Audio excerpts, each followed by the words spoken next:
Alex from Scale Swimming, Marcus Marthaler here. We are here now. He has taken time, so I welcome you. Let's talk swimming. Today we have another topic. First of all, hi Alex. Hey man, how are you? Good. Listen, today I wanted to. There are various questions out there. The names calling windmill freestyle, gallop or hybrid freestyle. There is 2B kick, 6B kick, 4B kick, and I want to sort it all up, and then I want to clean up the mess. Let's put it that way. And I think we do it in two parts and two things. One is the kicks. So in another video, we're going to go into the kicks more detailed, as I did already before with other people. But let's dig into that. And first, I want to go into the different styles when it comes to technique, or like when the whole system of the freestyle technique. Where shall we start? Like. Where would you put them? Gallop, windmill, and normal like catch-up kind of freestyle. Where would you put them? Which distance? How would you set them up? Okay, yeah, good. So correctly done windmill or straight arm would be sprinting. I also do that when I'm absolutely shattered at the end of a set as well. That's not the right way to do it. But so yes, windmill, straight arm, sprint. Gallop, middle distance to longer. Well, yeah, middle to long. And to be fair, there's quite a lot of debate about whether a gallop style is efficient or not efficient. I've seen videos of the power output and the pressure throughout the pull and the catch. Some people say that it's not so good. Other people love it. Actually, what do you like? Do you like a gallop or hybrid freestyle? Well, I'm a big fan of it. To be honest, I tested now a couple of times. It's on my Instagram as well, the windmill style, and also high frequency kind of swimming. I usually have, when it comes to the gallop, for me, I'm once it was out there, and for my body, it was always good to have the gallop. So for me, the gallop or loping or hybrid freestyle, whatever name you call it, it's the same thing. It's this rhythm where you have this counter movement of the arms, or like you have one leading arm, which is, and one where you breathe to that side. So it's more or less everyone who does a galloping freestyle, they usually do a 2 or 4 stroke breathe pattern. Can't really do a 3-1 because then you some sort of break it up. So that is that one thing. So I'm a big fan of it. So for me, it has also a lot of. I'm very much faster with, and I can keep it for longer a gallop than I could, and it's an instant speed up of it's instantly it gives me some extra speed. So I use it for various reasons. Yeah, but I would also say it's more for middle distance. So from 200 meter, 400 meter, 1500 meter, freestyle. And then usually with gallop, I need to have a certain speed already, which is created by, or propulsion, which is created by my kicks. So I lift up, and then I have this throwing my body forward.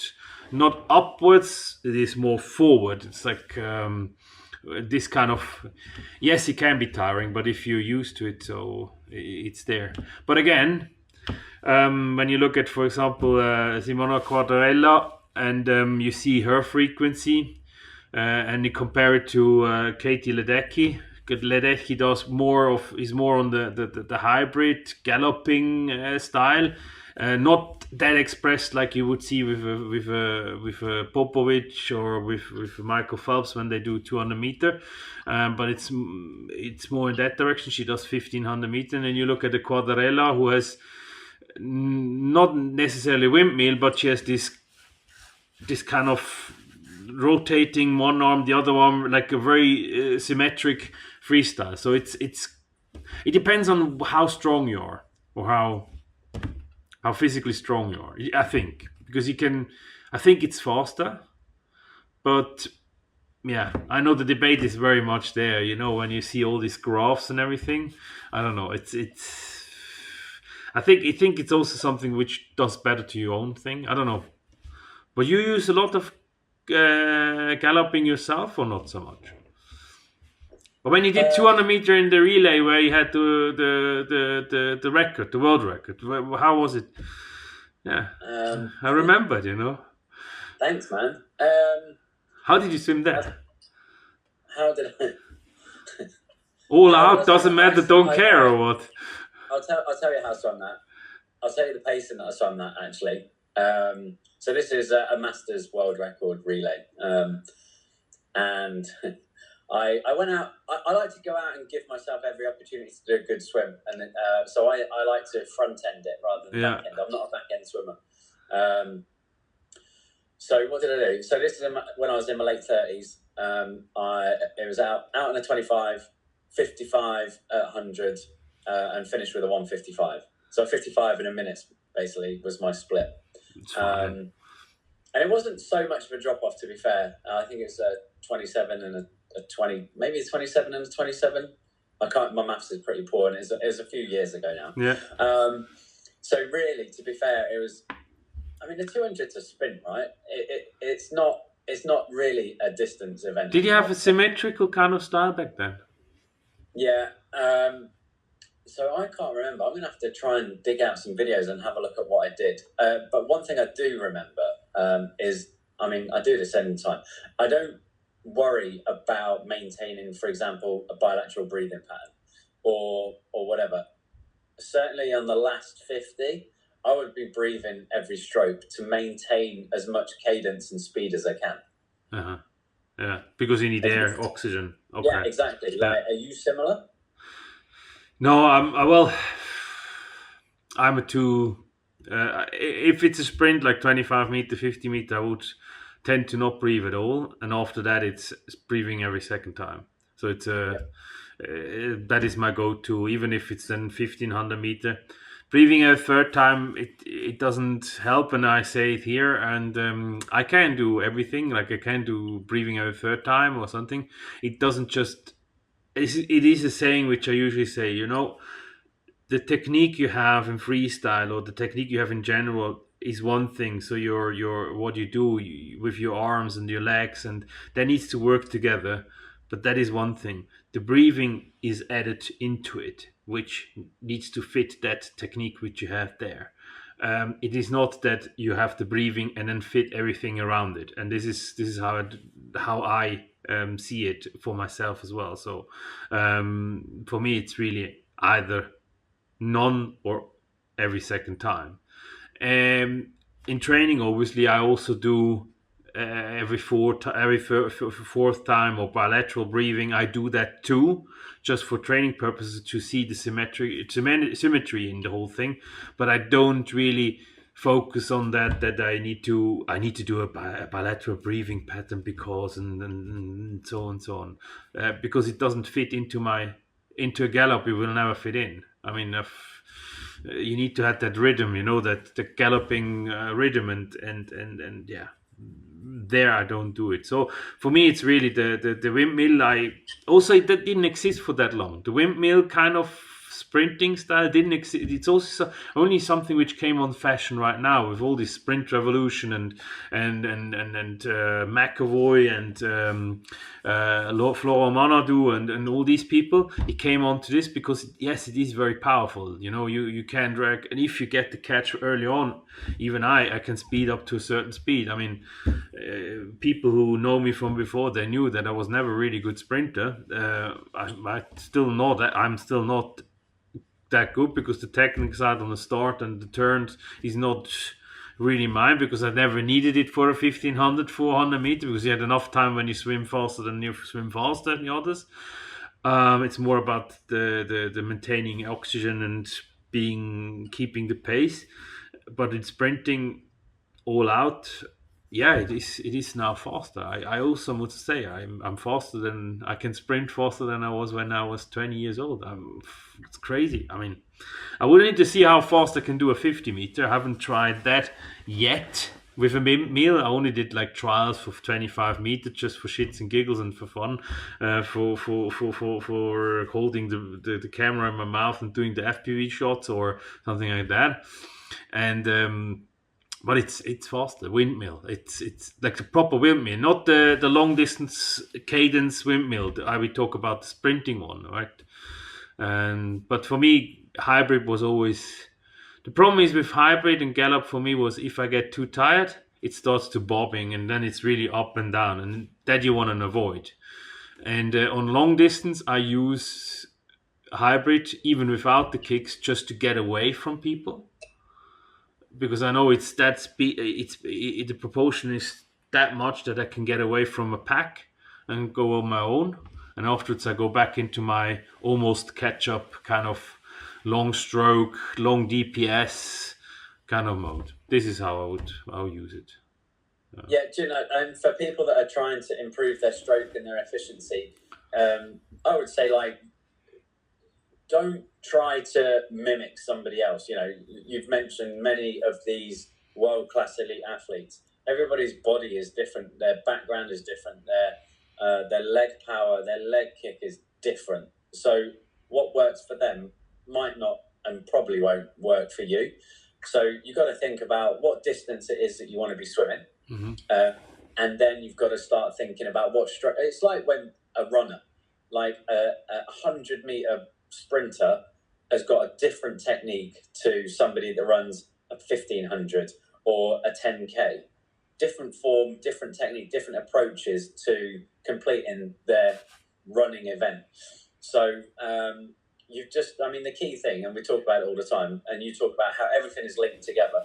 You've got to be feeling relaxed in the water. True. And then you can start thinking about if you need to train for a sprint event, then you need to start trying to get that catch and be more powerful and have a quicker turnover with your stroke compared to if you're doing a middle or longer distance swim. Yeah, exactly. I think that is a very important thing, and this is very important.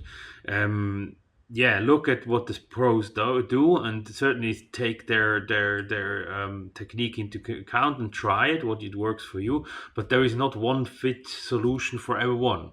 Your body is different. I also had comments which they said, there is something is not symmetrical with you, and I say, well, I'm as symmetrical as you can be, but if it's not, then it's something which works for me better than it is something. I mean, I have this experience and this background that I can for sure say that I've tried it all, that this is the most suitable technique for me. Yes, I tried to enhance it going forward, but for example, I put another example out there with a turn.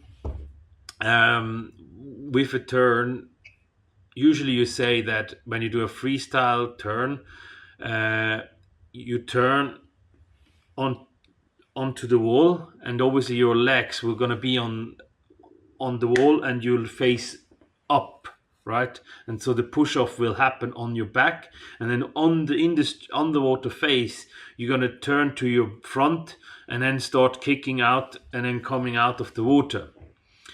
And for me, I broke my hip when I was a child. We didn't even know. Only later on we found out, because I would in the gym, when we went to the gym, I would jump off or land always with like da-dum, and we didn't realize, and I always had some sort of a hobbling movement in my legs, some sort of, and I never really had an accident or something. And then the physio and an MRI and everything, they checked it up, and they found out that my hip didn't grow together like very symmetrical, right? It grew together a bit asymmetrical, like one side is more down than the other one. And now what can you do against it? I mean, it doesn't bother me. I can still swim whatsoever, but when I did the turn, always I would turn to the side. So while I was turning my legs to the side, so the roll of my body would not be just like that, push off on the back to the front. It would be sideways. So I would already turn a bit to the side and push off on the side because it doesn't hurt. If I do the other way, it hurts that moment when I need to turn too much from the back to the front. It's a bit too much, then it hurts me on the kick, right? And so we found out about that, and so I need to do it to the side. It might be not the most fastest thing, but if I would now do the hurting thing every time, it would actually cause me more pain or more problems than if I do it just to the side and be a bit slower than the perfect turn. Let's put it that way.